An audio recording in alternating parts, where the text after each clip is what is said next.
The man who had everything, Bennett Ashford, stood at the floor-to-ceiling windows of his Chicago penthouse, watching the city lights flicker like distant stars. At 36, he had conquered the tech world with the precision of a chess master. His company, Ashford Innovations, had revolutionized cloud computing and artificial intelligence, making him one of the youngest billionaires in America.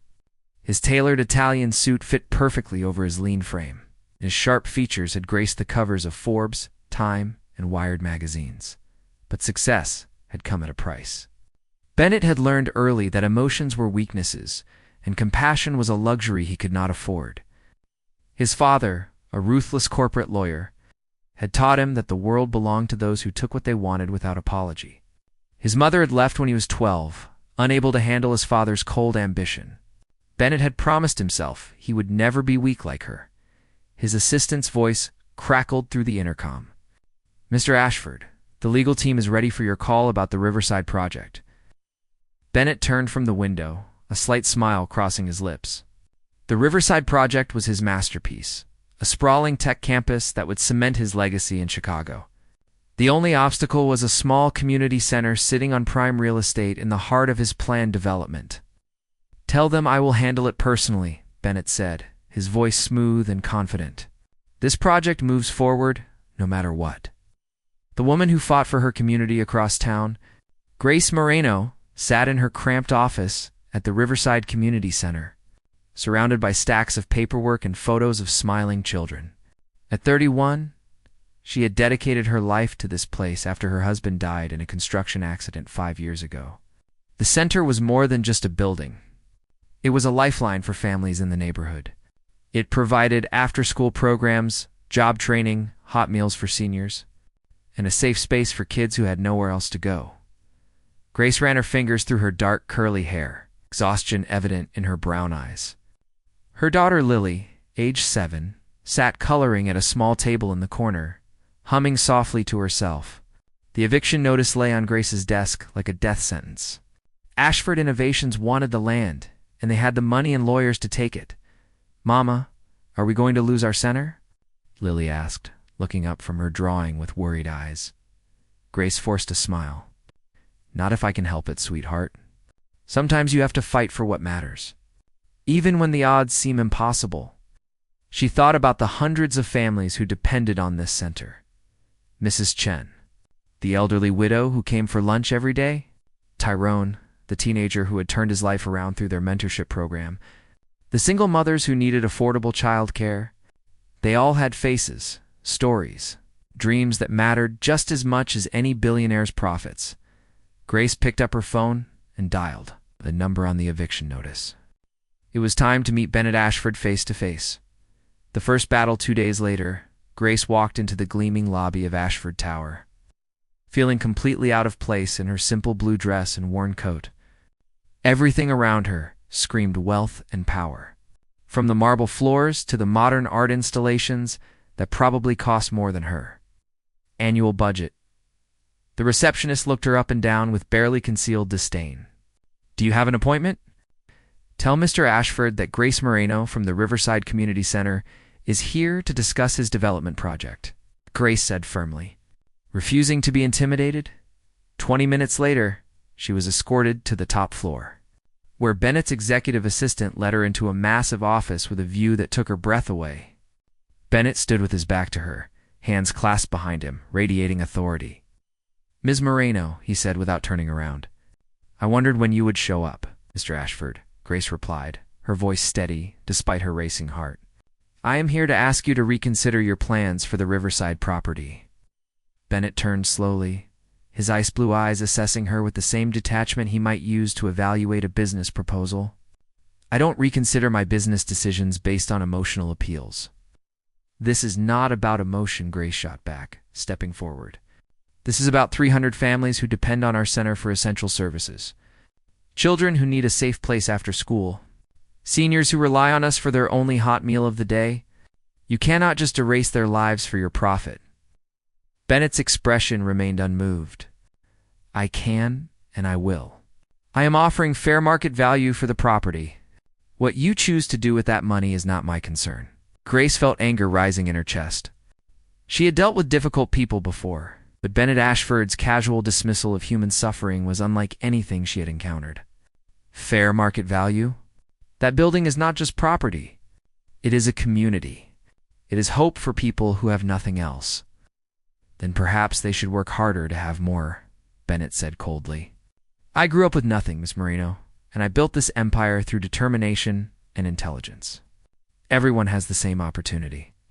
That is not true, and you know it, Grace said, her voice rising.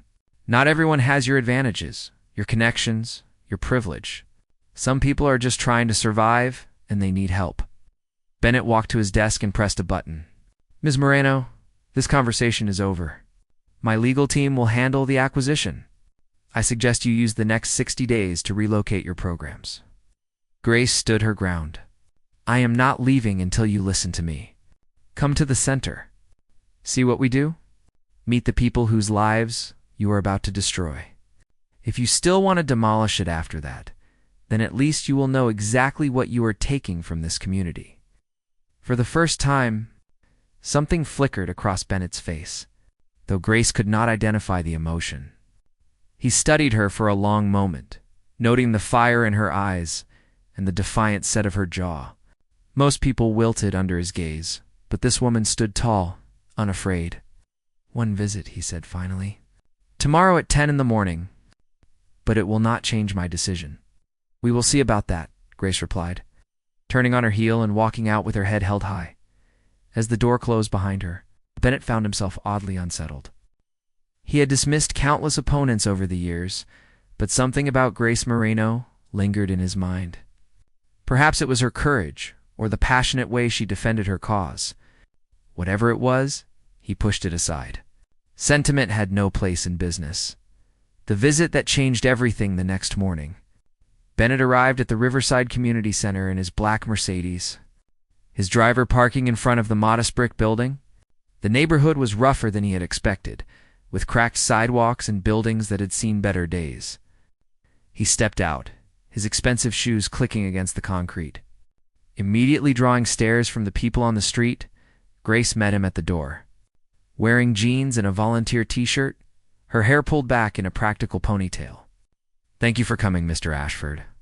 I promise you will not regret it. I doubt that, Bennett muttered, but he followed her inside. The center was nothing like his sleek offices. The walls were covered with children's artwork and motivational posters. The furniture was mismatched and worn, but everything was clean and organized. The space buzzed with activity as volunteers prepared for the day's programs. This is our after-school tutoring area, Grace explained, leading him through a large room where tables were set up with books and supplies. We help kids with homework and provide extra support for those who are struggling in school. Many of their parents work 2 or 3 jobs and do not have time to help. Bennett remained silent, his expression unreadable. They moved to the kitchen, where an elderly woman was preparing food. This is Mrs. Rodriguez, Grace said warmly. She coordinates our senior lunch program. Mrs. Rodriguez smiled at Bennett, wiping her hands on her apron. We serve hot meals to 60 seniors every day. For some of them, this is the only real food they get. Are you the man who wants to tear down our center? Bennett felt a flicker of discomfort. I am developing the property for a business purpose.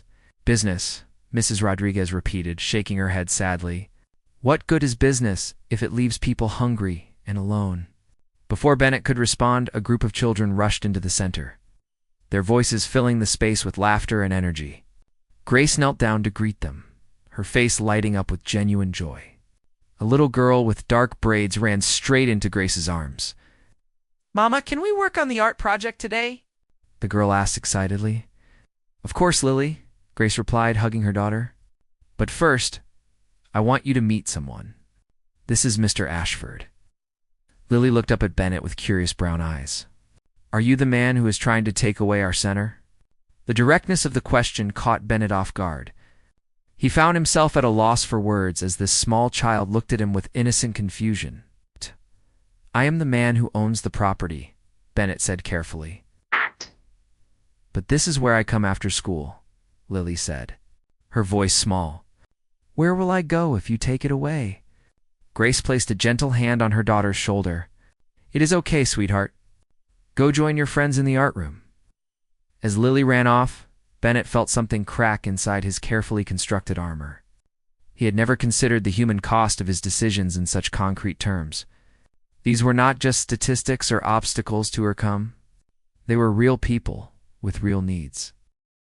Grace led him through the rest of the facility, introducing him to job training programs, a small library, and a computer lab with outdated equipment. Every person they met had a story, a face, a life that would be disrupted by his development project. By the time the tour ended, Bennett felt exhausted in a way that had nothing to do with physical fatigue.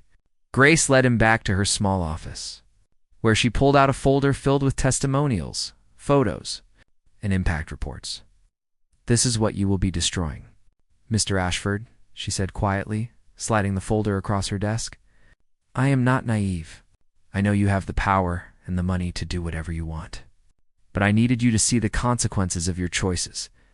These people matter, whether you believe that or not." Bennett picked up the folder. Glancing at photos of smiling children, grateful seniors, and young adults who had turned their lives around through the center's programs, his father's voice echoed in his head, telling him that compassion was weakness, that success required ruthlessness. But another voice, quieter and unfamiliar, whispered that perhaps there was more to life than winning at any cost. "I have seen enough," Bennett said, standing abruptly. "I will review this information." He walked out of the center without another word, leaving Grace standing in her office, uncertain whether she had made any impact at all. That night, Bennett sat in his penthouse, unable to shake the image of Lily's innocent face, asking where she would go if he took away her center. For the first time in years, he questioned whether the path he had chosen was truly the right one. The unexpected sentence 3 weeks had passed since Bennett's visit to the Riverside Community Center, and he had tried to push Grace Moreno and her cause from his mind. He threw himself into work, attending meetings, reviewing contracts, and pushing forward with the development project. His lawyers assured him the acquisition to proceed smoothly, but fate had other plans. It happened on a rainy Thursday morning. Bennett was running late for a board meeting, his mind preoccupied with quarterly earnings. He ran a red light at the intersection near the community center, narrowly missing a pedestrian crossing the street. The police pulled him over immediately. The pedestrian he had almost hit was Mr. Jackson, an elderly man who volunteered at Grace's center. The incident made local news, and when Bennett appeared in court 2 weeks later, the judge was not impressed by his dismissive attitude. "Mr. Ashford," Judge Patricia Walsh said sternly, peering at him over her glasses, "this is your 3rd traffic violation in 2 years. Your wealth does not place you above the law or the safety of others." Bennett's lawyer stood. "Your Honor, my client is willing to pay any fine and attend traffic school." "I am sure he is," Judge Walsh replied dryly. "However, I believe Mr. Ashford needs a different kind of education. I am sentencing him to 200 hours of community service to be completed at the Riverside Community Center." Bennett's jaw dropped. "Your Honor, that is completely unnecessary. I have a company to run." "Then I suggest you manage your time wisely," the judge said firmly. "You will report to Grace Moreno at the center every Saturday and Sunday for the next 3 months. Perhaps working with the community will teach you to value human life over convenience." As Bennett left the courthouse, his anger simmered beneath his composed exterior. This was humiliating. He, Bennett Ashford, forced to spend weekends doing manual labor at the very place he planned to demolish. His lawyer walked beside him, already planning an appeal. "Do not bother," Bennett said coldly. "I will complete the service. But this changes nothing about the development project." The first day of service Saturday morning arrived too quickly. Bennett pulled up to the Riverside Community Center at 8 in the morning, dressed in jeans and a plain shirt, feeling completely out of his element. Grace was waiting at the entrance, her expression unreadable. "Mr. Ashford," she said professionally, "welcome to your community service. I hope you are ready to work." "Let us get this over with," Bennett replied tersely. Grace led him inside, where a group of volunteers was setting up for the day's activities. "Today you will help with our breakfast program, assist in the tutoring room, and help paint the recreation area. We have a full schedule." For the next 8 hours, Bennett experienced physical labor in a way he never had before. He served breakfast to homeless individuals, many of whom looked at him with suspicion or indifference. He mopped floors, carried boxes of supplies, and helped set up tables. His back ached, his hands were dirty, and his pride was thoroughly wounded. During lunch break, he sat alone in the corner of the cafeteria, watching Grace move effortlessly through the crowd. She knew everyone by name, remembered details about their lives, and offered encouragement with genuine warmth. She carried plates to those who struggled to walk, laughed at jokes from the children, and managed a dozen tasks simultaneously without losing her smile. Lily appeared beside him, holding a sandwich. "Are you eating alone because nobody likes you?" Bennett looked at the child, startled by her bluntness. "I am eating alone because I prefer it."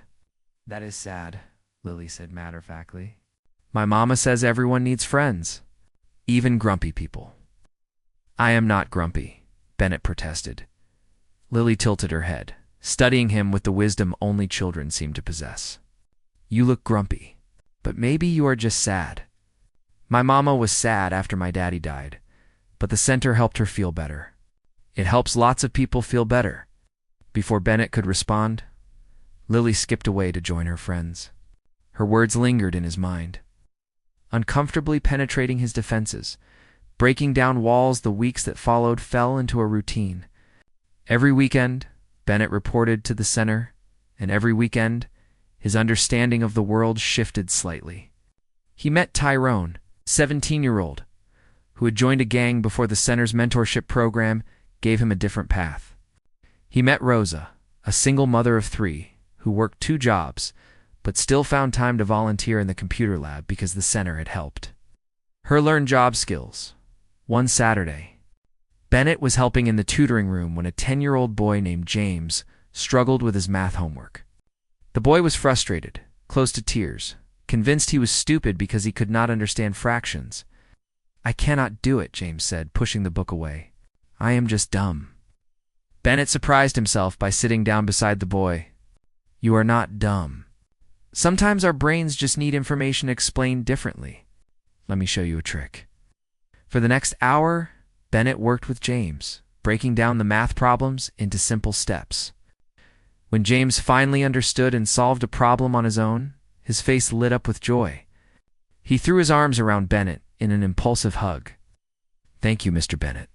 You are a really good teacher." Bennett froze, unaccustomed to physical affection or genuine gratitude that had nothing to do with money or business deals. Something warm and unfamiliar bloomed in his chest. Grace had watched the interaction from across the room. When James ran off to show his work to his mother, she approached Bennett. "That was kind of you," she said softly. "James has struggled with math all year. His teacher does not have time to give him individual attention." "It was nothing," Bennett said, uncomfortable with the praise. "It was not nothing to James," Grace replied. She hesitated, then added, "You are not what I expected, Mr. Ashford." "What did you expect?" "A heartless businessman who would never dirty his hands with real work. But I have watched you these past weeks. You show up on time, you work hard, and you are starting to actually care about these people, whether you admit it or not." Bennett wanted to deny it, but he could not. The walls he had built around his heart were developing cracks, and light was seeping through. What happens to all of them when the center closes? He found himself asking. Grace's expression grew sad. "I do not know. I have been searching for alternative locations, but nothing is affordable. Some programs might find new homes, but many will just disappear. The people who need help the most will be left with nowhere to go." The weight of that reality settled on Bennett's shoulders. For the first time, he truly grasped the magnitude of what his business decision would cost. An expected connection as winter gave way to early spring. Something shifted between Bennett and Grace. Their interactions, once tense and confrontational, became easier, more natural. They found themselves talking during breaks, sharing stories about their lives. Grace told him about her late husband, about the fear and grief of becoming a widow at 26, about rebuilding her life with Lily. "He was a construction worker," Grace said one afternoon, as they painted the recreation room together. "A scaffolding collapse. It happened so fast. One day he was there, and the next, he was gone. "I am sorry," Bennett said, and he meant it. "That must have been devastating," it was Grace admitted. "But it taught me what really matters in life. Not money or success, but the people we love and the difference we make in the world. That is why this center means so much to me. It gave me purpose when I had lost everything." Audio. Bennett found himself sharing things he had never told anyone. About his mother leaving, about his father's cold ambition, about the loneliness that came with success. Grace listened without judgment, her empathy creating a safe space he had never known existed. One Sunday evening, as they locked up the center together, Lily came running up with a drawing she had made. It showed 3 stick figures holding hands labeled Mama, Me, and Mr. Bennett. "This is us," Lily announced proudly. "We are friends now." Bennett looked at the simple drawing, feeling emotions he had spent years suppressing. This child had drawn him into her family, had seen something in him worth including. The realization was both terrifying and wonderful. "Thank you, Lily," he said quietly. "I will treasure this." After Lily ran back inside, Grace touched his arm gently. "She has grown attached to you. Please be careful with her heart. She has already lost one important man in her life." The unspoken message was clear. Do not let her care if you are just going to leave. Do not demolish the center and disappear from their lives like you were never there. Bennett looked into Grace's brown eyes, seeing trust beginning to form despite everything that stood between them. "I would never intentionally hurt her," he said. "Or you." "But you are still planning to take the center," Grace said, her voice sad rather than accusatory. Bennett could not answer. The truth was, he did not know anymore. The certainty that had driven his business decisions had evaporated, replaced by doubt and a growing awareness that some things mattered more than profit margins. The crisis that changes everything Bennett's community service was nearly complete when disaster struck. The center's furnace broke down during a particularly cold week in March. Grace discovered the problem. On a Monday morning, when she arrived to find the building freezing and water pipes in danger of bursting, the repair estimate was $20,000. Money the center simply did not have. Grace spent the day frantically calling donors and applying for emergency grants, but the responses were all the same. No funds available. The center would have to close temporarily, displacing all the programs and people who depended on it. That evening, Bennett received a call from Grace. Her voice was strained, exhausted. "Mr. Ashford, I know you are probably the last person I should be calling, but I do not know what else to do. Our furnace is broken, and we cannot afford to fix it. I am asking if Ashford Innovations might consider a corporate donation. I know it is unlikely, but I have to try." Act. Bennett sat in his office, looking at the development plans spread across his desk. The Riverside property was circled in red, marked for demolition in 6 weeks. He could hear the defeat in Grace's voice, the desperation of someone who had fought so hard and was watching everything crumble anyway. In that moment, Bennett Ashford made a decision that would change his life forever. "I will take care of it," he said simply. "What?" "I will pay for the furnace repair. Consider it a personal donation, not from the company. The work will be completed by tomorrow evening." Grace was silent for a long moment. "Why would you do that?" "Because it is the right thing to do," Bennett replied, surprised by his own words. "I will call you tomorrow with the details." After hanging up, Bennett sat alone in his dark office, finally admitting what he had been denying for weeks. He had changed. Grace and Lily and everyone at the center had shown him a different way to live, a different definition of success, and he could no longer be the man who destroyed their hope for his own profit. The next morning, Bennett called an emergency board meeting. His executives and investors filled the conference room. Expecting a routine update on the Riverside development, "I am canceling the Riverside project," Bennett announced, without preamble. The room erupted in shocked protests. His chief financial officer stood. "Bennett, that project represents millions in projected revenue. You cannot just cancel it." "I can, and I am," Bennett said firmly. "We will find another location for the tech campus. The Riverside Community Center will remain operational. His father, who sat on the board as an advisory member, stood with fury in his eyes. This is insanity. You are letting your emotions override business sense. I taught you better than this. Bennett met his father's gaze without flinching. No, father. You taught me to value profit over people, success over compassion. But I have learned something more important. True success is measured by the positive impact we have on others, not by the size of our bank accounts. You are throwing away everything we built, his father said coldly. I am building something better, Bennett replied. And if you cannot support that, then perhaps it is time for you to step down from the board. The room fell silent. Bennett's father stared at him for a long moment, then walked out without another word. Half the board members followed him. Bennett watched them go, feeling simultaneously liberated and terrified. He had just risked everything he had worked for, and he had no idea if it was the right choice. But when he called Grace to tell her the news and heard her voice break with grateful tears, he knew in his heart that he had finally made a decision he could be proud of, the fallout the business world reacted to. Bennett's decision was shock and criticism. Financial news outlets ran stories questioning his judgment. Several major investors pulled their funding from Ashford Innovations. His father publicly denounced him in an interview, calling him weak and sentimental. Bennett faced the firestorm with unexpected calm. For the first time in his life, he was at peace with his choices.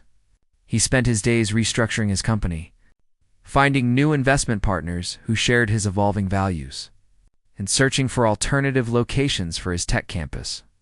His evenings, however, he spent at the Riverside Community Center, no longer as a court-ordered volunteer, but as someone who genuinely wanted to be there. He helped wherever he was needed, and slowly, the people who had once viewed him with suspicion began to accept him as one of their own. Grace watched his transformation with wonder and growing affection. The arrogant billionaire who had dismissed her concerns now carried grocery bags for elderly residents and played basketball with teenagers in the gym. He donated new computers for the lab and personally tutored kids in math and science. He was becoming the man she had hoped existed beneath his cold exterior. One Saturday afternoon, as they organized supplies in the storage room, Grace finally voiced what had been on her mind for weeks. "Why did you really cancel the project, Bennett?" she asked quietly. "And please do not tell me it was just because it was the right thing to do. You gave up millions of dollars and damaged your business reputation. There has to be more to it." Bennett set down the box he was carrying and turned to face her. The storage room was small, bringing them close together in the dim light. He looked at Grace, at the kindness in her eyes, the strength in her posture, the beauty that came from a soul dedicated to helping others, because somewhere along the way, "I stopped seeing this place as property and started seeing it as home," he admitted. "Because Lily draws pictures of me as part of your family, and that means more than any business deal ever has. Because you made me want to be a better man." Grace's breath caught. "Bennett, I am in love with you, Grace," he said, the words tumbling out before he could stop them. "I know the timing is terrible, and I know I am the last person you probably want to hear this from. But I cannot keep pretending that my feelings are just about saving the center. You and Lily have changed my entire world." Grace stared at him, her mind racing.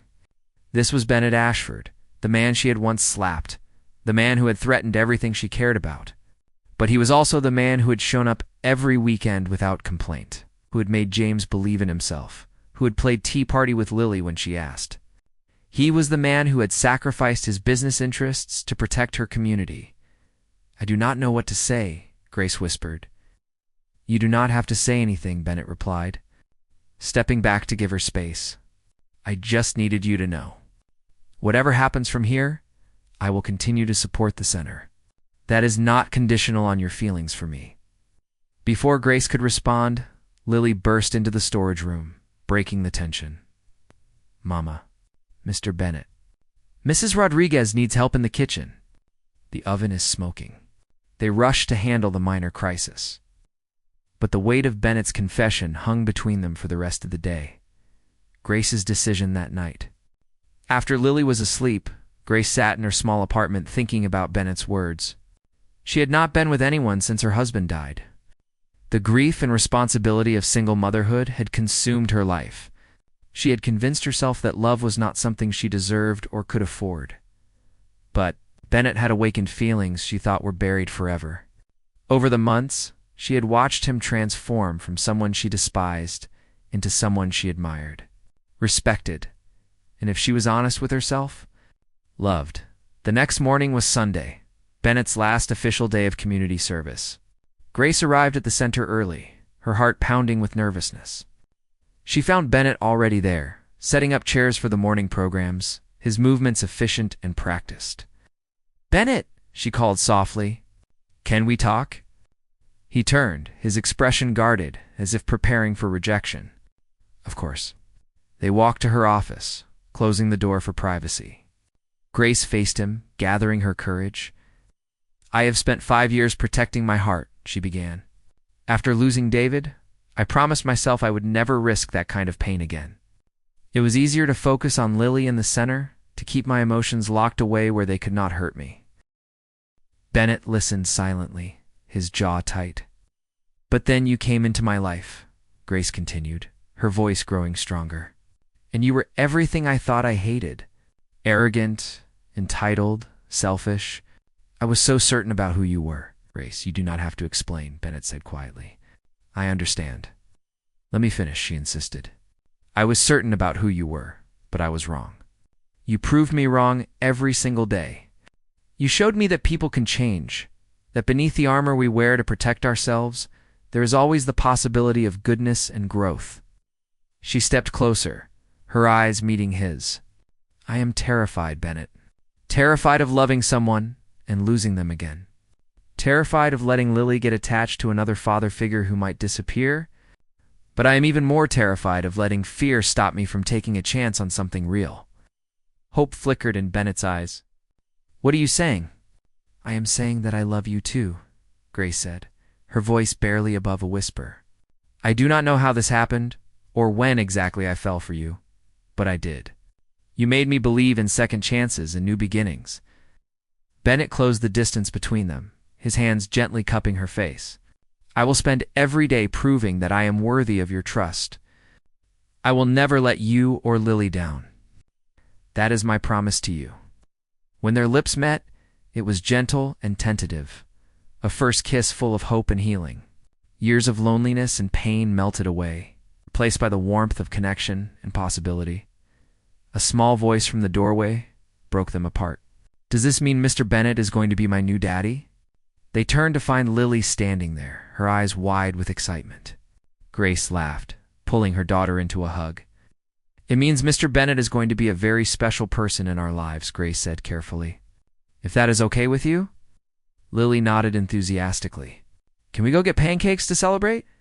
Bennett knelt down to Lily's level, his expression serious. "Lily, I want you to know that I care about you and your mama very much. I am going to do my best to make you both happy. Is that okay with you?" Lily studied him for a moment, then threw her arms around his neck. "You already make us happy, Mr. Bennett. You just needed to smile more."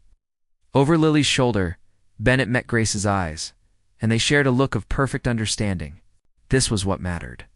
This was what success really meant, building anew. The months that followed brought significant changes to all their lives. Bennett restructured Ashford Innovations with a new focus on socially responsible technology. He established a foundation dedicated to supporting community centers across the country. With the Riverside Center serving as the flagship program, the move cost him some investors, but it attracted new partners who shared his vision of business as a force for positive change. His father never reconciled with his choices, but his mother reached out, proud of the man her son had become. Charlotte, his sister, became close friends with Grace, often joking that it took a tough community director to finally make her brother. Human Grace and Bennett's relationship deepened slowly and naturally.